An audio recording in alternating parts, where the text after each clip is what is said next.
Olá! Você se levanta, pega o celular e acessa o grupo familiar. Alguém enviou uma notícia.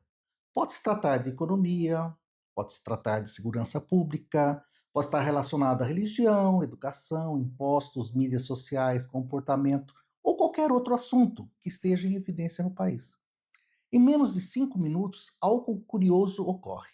Uma pessoa diz: Tá vendo? O Brasil enfrenta o problema de ter Estado demais, muito grande.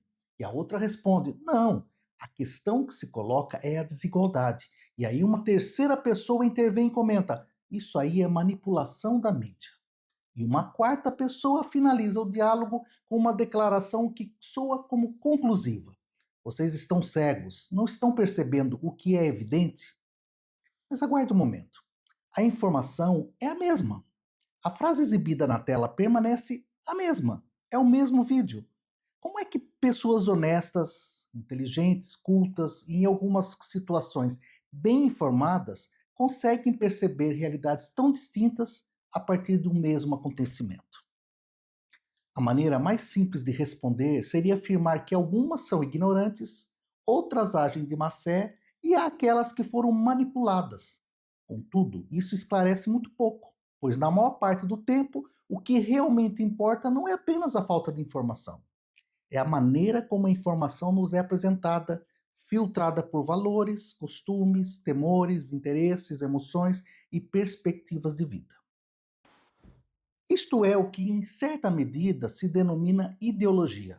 E é aqui que surge o problema, pois para muitas pessoas, ideologia é sempre a falsidade do próximo, do outro. É sempre a ignorância do oponente. É sempre a indução que ocorre do outro lado. A questão é que ideologia vai muito além disso, gente. Ideologia funciona como uma lente pela qual você observa a realidade, frequentemente sem se dar conta de que está utilizando uma lente. Isso que é importante, uma lente. Aliás, talvez a característica mais poderosa da ideologia seja precisamente esta. Ela se mostra mais eficaz quando não se apresenta como uma ideologia, mas sim como a realidade do mundo tal como ela é.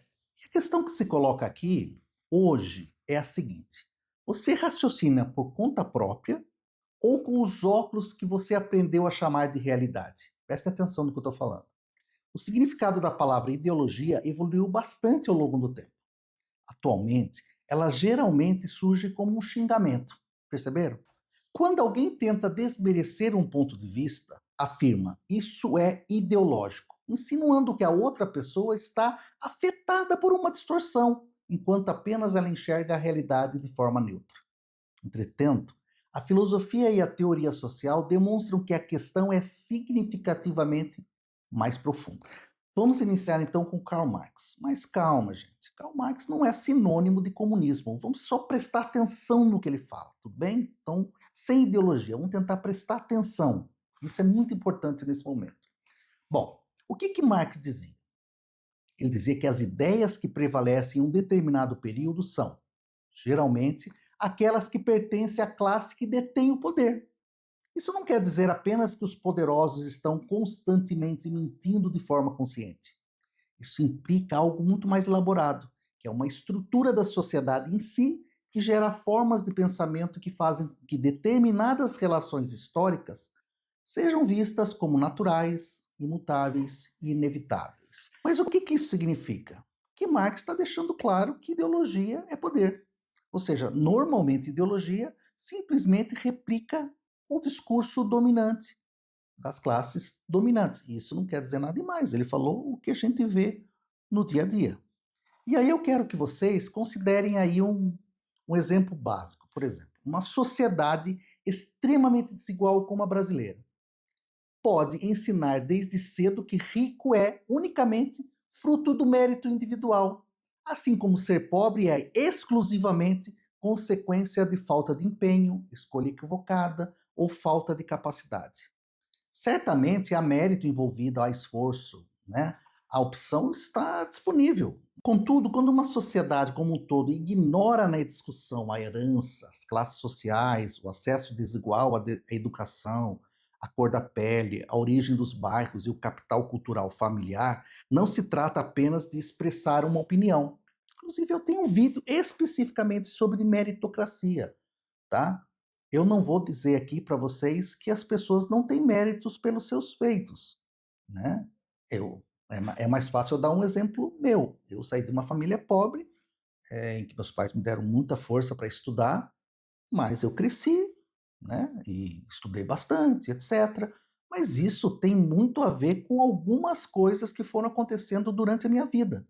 Se essas coisas não tivessem acontecido, e muitas delas foram ao acaso, muito provavelmente eu não estaria na posição que eu estou hoje. Então, mais do que só o meu mérito, existem outras, né, outras variáveis que também exercem sua influência. E as pessoas precisam começar a prestar atenção nisso. Ora, eu cresci dentro de uma família que me incentivava a estudar, mas outras famílias a situação pode ser diferente. Né? Você tem dificuldades financeiras, você tem toda uma herança cultural dentro da família, em que há pesos e medidas, valores para estudo, para trabalho, etc. Então, isso também tem toda uma implicação em cima dessa tal meritocracia. Nem todo mundo parte do mesmo ponto de partida. Ora, se eu parto 500 metros à frente numa corrida de 800, é muito provavelmente que eu vou ter uma grande vantagem. Então, isso que as pessoas precisam prestar atenção. Então, se todo mundo sair do mesmo ponto de partida, ok, o mérito sim, é o principal valor. Mas se as pessoas saem de condições diferentes, pontos de partidas diferentes, a meritocracia ela tem que ser relativizada, a gente tem que analisar outros pontos para dizer, olha, realmente isso realmente é importante, ou aquela pessoa cresceu pelo seu mérito, ou por outras características ou variáveis que influenciam esse processo. Portanto, eu disse que muitas variáveis elas estão envolvidas nesse processo. Então, elas organizam, arrumam a realidade de tal maneira que uma estrutura histórica se apresenta como um desdobramento lógico das particularidades de cada um. Isso, na perspectiva marxista, se configura como ideologia. Olha que interessante. Nesse caso, ideologia representa uma espécie de contrariedade. Será que vocês vão. Deixa eu tentar explicar isso para vocês. Bom, a sociedade ela gera disparidades reais, mas em seguida educa as pessoas para que vejam essas disparidades como se fossem apenas a normalidade das coisas. Mas não é. Assim, nós demos um passo importante, mas falta ainda outro. Pois, se nos detivéssemos na concepção simplificada de Marx, pode dar a impressão de que a ideologia se resume a um discurso pré-fabricado, proveniente de cima para enganar pessoas de baixo. O problema é, na verdade, muito mais complicado que isso. E é aqui que surge Antonio Gramsci. Gramsci é um italiano, né, que compreendeu que o poder não é mantido apenas pela polícia, pelas leis ou pela força do Estado. Ele também se mantém quando consegue persuadir os outros de que uma determinada perspectiva é normal, sensata, ética ou razoável. Isso é crucial para o entendimento, tá? Porque ninguém passa o dia todo recitando teorias filosóficas. As pessoas habitam o universo do senso comum. E esse senso comum é perigoso, tá? E ele não é inocente. Ele é um aglomerado de experiências vividas, tradições, religião, mídia, escola, família, moral, temor, desejo e a linguagem do dia a dia, não é mesmo? E é nesse ponto que a hegemonia se manifesta.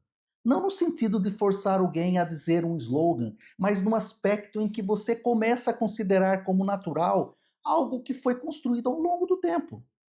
Quando você afirma sempre foi assim, ou o ser humano é assim mesmo, ou política é tudo igual, ou direitos humanos só defendem bandido, ou quem quer consegue, ou a mídia manipula tudo, ou o mercado se autorregula, ou o Estado só atrapalha, ou sem a autoridade forte vira bagunça, cada uma dessas expressões pode encapsular uma perspectiva de vida completa, resumida em forma de evidência, como vocês podem ver. Tudo se resume a uma frase. E as coisas não são assim. Tá? As coisas são muito diferentes. Nós temos uma quantidade enorme de variáveis que implicam, né, na dinâmica dentro de uma sociedade. Então a gente tem que começar a prestar um pouco de atenção no que as pessoas te dizem. Ora, Eu já repeti isso várias vezes no canal. Se você trabalha para o iFood, você está trabalhando para alguém. Você não está trabalhando para você. Você está trabalhando para alguém. Alguém vai te pagar pelo serviço. Você pode até se considerar um autônomo, beleza? Mas você precisa prestar atenção que, ao mesmo tempo que você terceirizou o trabalho, aquela empresa, no caso, pode ser uma iFood da vida, aquela empresa deixou de pagar os seus direitos, porque ela está usando o seu trabalho. Ora, você pode ser até terceirizado, mas você deveria estar pagando imposto e recebendo alguns benefícios. Coisa que não é feito, é simplesmente você terceiriza e você acha que está nadando de braçada, coisa que não está. Estão te usando, certo? Continuando com Gramsci. Observe que não estou afirmando que qualquer uma dessas declarações que eu citei, aquelas frases, seja instantaneamente falsa. O que eu estou afirmando é que nenhuma delas é imparcial. Cada uma delas carrega uma maneira de interpretar a sociedade, atribuindo culpa, mérito, medo, esperança e legitimidade. É exatamente isso que confere à ideologia seu imenso poder. Ela nem sempre se apresenta como uma teoria elaborada e sofisticada. Frequentemente, ela se manifesta como puro bom senso, por isso que eu tenho tanto medo desse tal bom senso. Agora, vamos dar mais um passo com Lieb Althusser. Bom, o que Althusser ele fala? Ele, na realidade, aprofunda uma discussão. Segundo ele, ideologia não é só o que você pensa, é uma experiência que você realmente sente, um elemento que estrutura costumes, rotinas, rituais, organizações, a escola, a família, a igreja, a imprensa, as corporações, o consumo, a maneira como você é ensinado a se comportar socialmente, a cumprir ordens, a ter desejos, a competir, a sentir vergonha, a ter aspirações. Tudo isso contribui para a formação ideológica. E aí é interessante porque, vejam, como as pessoas acham que ideologia é uma coisa simples. A ideologia, eu acho que eu sou de direita. Ah, eu acho que eu sou de esquerda. Mas não é assim que as coisas acontecem. Na realidade, você pode ter pensamentos que estão de acordo com a ideologia de direita e alguns que estão de acordo com a ideologia de esquerda. Você pode perfeitamente achar que o sistema capitalista é o que nós temos hoje, então a gente tem que jogar com o jogo, e ao mesmo tempo fala, não, olha, o Estado precisa ser grande o suficiente para, né, cobrir algumas necessidades básicas de uma parte da população que não tem condição para isso. E qual é o problema de você pensar dessa forma? Você precisa se sentir culpado por não estar de um lado ou do outro? Isso é pura burrice, né? A gente tem que começar a pensar com nossa própria cabeça. Eu tenho algumas coisas que eu, por exemplo, acho que se o sistema capitalista está aí, a gente tem que jogar com o jogo. Sim, ele precisa ser aperfeiçoado de alguma forma para que a maior parte da população, e eu sempre digo isso, essa população aqui, precisa ter um mínimo de conforto, um mínimo de condições de sobreviver. E nós temos 70% da população que depende do SUS. Muito possivelmente, mais do que 70% depende de escola pública, fundamental pelo menos. E assim, se a gente continuar falando, vocês vão ver que mais da metade da população ela depende do Estado para ter condições mínimas de sobreviver. E quem é contra isso, na prática, ou está sendo conveniente com ele mesmo, isso aí tem muito a ver com luta de classes, ou simplesmente interessa esse discurso a muita gente, tá? Porque muita gente cresce politicamente em cima desse tipo de discurso. E se vocês quiserem aprofundar um pouquinho mais sobre ideologia, repitam o vídeo para vocês verem, para vocês prestarem atenção na quantidade de informações que eu coloquei só para falar o que é ideologia. E de uma forma que eu tento ser o mais simples possível, com coisas do dia a dia, para que vocês entendam que ideologia não é só Marx, não é só Olavo de Carvalho, não é só que não é um grande pensador, mas que seja. Vamos imaginar que você tenha pensadores dos dois lados. Não é só o que eles falam, mas sim é o que nós vivemos, é o nosso dia a dia. Para tentar colocar de outra forma, ideologia não está presente apenas quando lemos um livro de teoria política, que eu estou dizendo. Ideologia se manifesta quando você aprende, por exemplo, o que significa vencer na vida, o que é ser alguém, o que constitui uma família de verdade e o que define o cidadão do bem, o que caracteriza uma gente decente, o que se considera um trabalho digno, o que se entende por sucesso e o que se classifica como fracasso. Eu tenho inúmeros vídeos aí tentando discutir cada um desses pontos, né? O que é sucesso, o que é fracasso, o que é ser empreendedor, o que é ser usado pela lógica do empreendedorismo, né? Então, o que é um cidadão de bem? Cidadão de bem não é a pessoa que faz o bem? Porque na maior parte das vezes, toda vez que eu ouço essa frase, está aliado a alguma coisa que não condiz com coisas do bem. Interessante, né? Ou normalmente é uma violência, está ligado a uma violência simbólica ou alguma pauta conservadora que muitas vezes quer tirar direitos de minorias. Preste um pouco atenção né, em algumas frases como essa, né? Cidadão do bem, expressão, né? Cidadão do bem. Preste muita atenção nisso. Além disso, é, eu teria que pensar também como que essas lições nos são transmitidas desde a nossa tenra idade, né? Elas acabam não sendo percebidas como algo que aprendemos e começam a parecer normais. E é por isso que, como mencionei anteriormente, a ideologia ela funciona como os óculos, ou seja, que você usa sem ter consciência disso. Você observa o mundo por meio deles. No entanto, por utilizá-lo desde sempre, tem a sensação de estar observando o mundo sem qualquer intermediário. Agora estamos prestes a abordar o assunto mais sensível desse vídeo. Isso ocorre porque, ao mencionarmos a palavra ideologia, muitas pessoas a associam instantaneamente a conceitos como doutrinação, manipulação e propaganda. Isso sem dúvida existe. Existem mentiras políticas, existe propaganda, há uma fabricação intencional de narrativas. Contudo, reduzir a ideologia a isso é simplificar o absurdo. Repito, absurdo.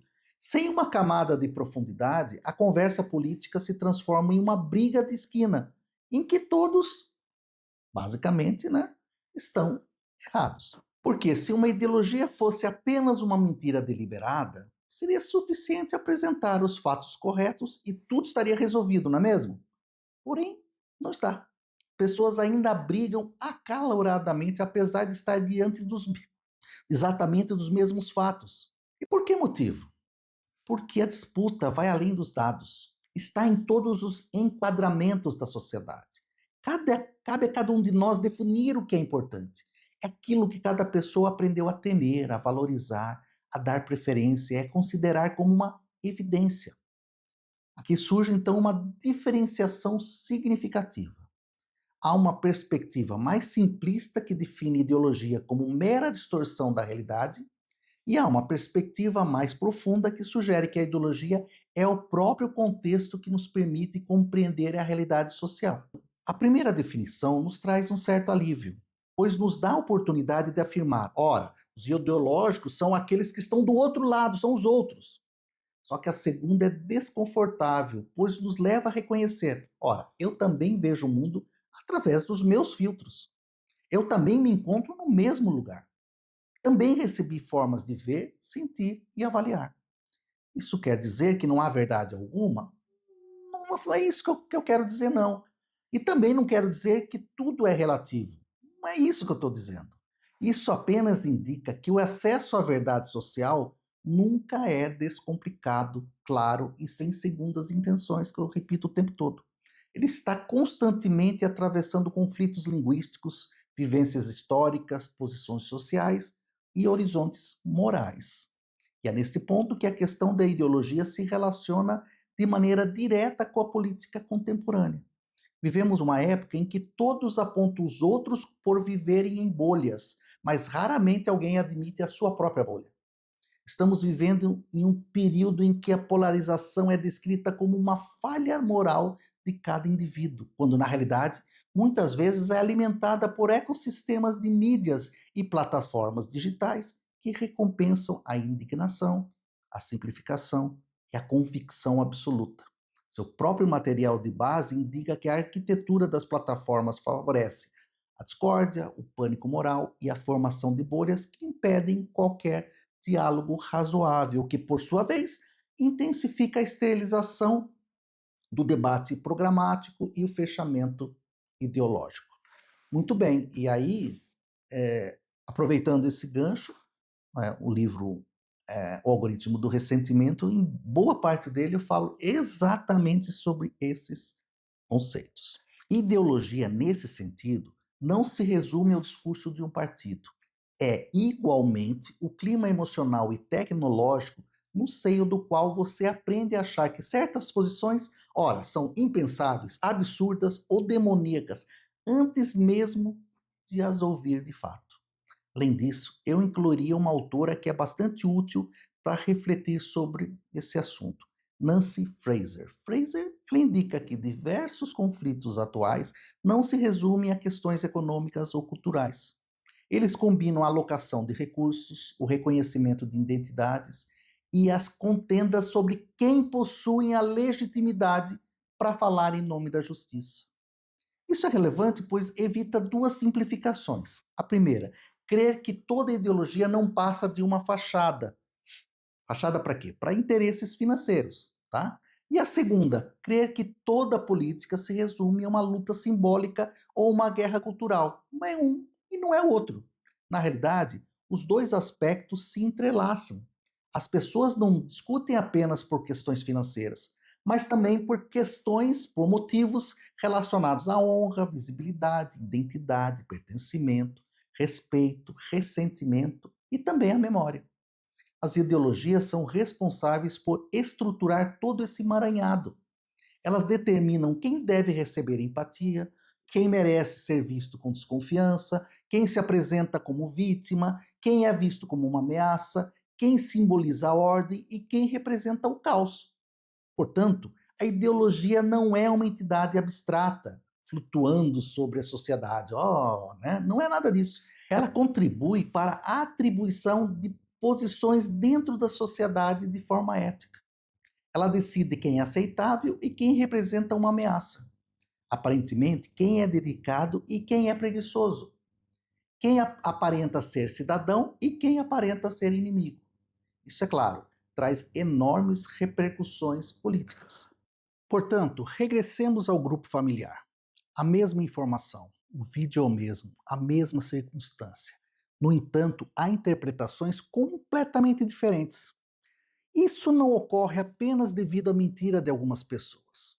Não apenas porque outras são controladas. Isso ocorre porque ninguém observa a realidade de um ponto de referência específico. Todos nós percebemos o mundo por meio de narrativas, valores, medos, costumes, instituições, interesses e formas de linguagem que nos precedem. A questão, então, não reside apenas em ter uma ideologia. Quem sabe isso possa ser algo que a gente possa evitar, né? Falar dessa forma. O que realmente complica é não reconhecer a ideologia quando ela aparece como uma neutralidade absoluta. Isso me dá muito medo. Quando ela afirma, por exemplo, isso não é uma visão de mundo, isso é apenas a realidade, porque nesse ponto a discussão política se torna fraca. Pois, ao invés de um embate entre consciências interpretativas, agora nós passamos a ter batalhas morais entre indivíduos que pensam estar apenas salvaguardando o que é evidente para si. Em uma época em que as redes sociais consolidam convicções, os algoritmos favorecem a indignação e as identidades políticas são ativadas como se fossem verdades morais absolutas. A habilidade de identificar nossos próprios preconceitos pode ser uma das mais prementes maneiras de alcançar a liberdade intelectual. Ideologia não se resume apenas ao engano alheio. Ideologia também se manifesta nas expressões que você aprendeu a dizer sem perceber a sua origem, nos costumes que você considera normais, nos princípios que parecem evidentes apenas porque foram enraizados há muito tempo dentro de si, nos contextos em que algumas injustiças são vistas como normais e certas hierarquias são consideradas inevitáveis. Admitir isso não diminui nossa liberdade. Pode ser que seja totalmente oposto. Quem sabe a liberdade comece quando você nota que estava observando o mundo através de uma lente e então opta por investigá-lo ao invés de simplesmente segui-la. Então vamos relembrar o que nós discutimos nesse vídeo. Para Marx, a ideologia é o que torna as relações históricas, que estão em constantes mudanças, em relações naturais. Para Gramsci, ela se estabelece como hegemonia quando se torna o tal senso comum. E de acordo com Althusser, ela se manifesta não apenas nas ideias, mas também nas práticas e instituições que nos moldam. Com Nancy Fraser, entendemos que as lutas atuais combinam desigualdades econômicas, reconhecimento social e uma disputa moral sobre quem tem direito a ser ouvido, protegido e considerado legítimo. Neste curso, nos episódios seguintes, iremos continuar a desenvolver estes vocabulários. Vamos discutir a esquerda, a direita, a democracia e o autoritarismo, a representação e os algoritmos, bem como a máquina de conflitos que são as redes sociais. Tudo isso tem seu início aqui, na compreensão de que ninguém participa do debate público sem levar consigo uma série de pressupostos. Para finalizar, deixo a pergunta para vocês nos comentários. Que ideia política você já tratou como fato bruto e só depois se deu conta que era também uma lente ideológica? Se você achou esse vídeo relevante, compartilhe-o com alguém que frequentemente afirma que não tem ideologia nenhuma, que apenas enxerga a realidade como ela é. A discussão pode começar exatamente por esse ponto. Para explorar mais este assunto, deixo duas boas fontes. O livro A Ideologia Alemã de Marx e Engels, com uma leitura meio guiada, né? E os Cadernos do Cárcere, de Gramsci, principalmente nas partes que tratam da hegemonia e senso comum. Se alguém busca uma ponte contemporânea, eu recomendo explorar os escritos de Nancy Fraser sobre redistribuição e reconhecimento. Esses materiais mostram que a luta das ideias nunca se separa da luta pelo mundo social. Até o próximo vídeo e um grande abraço.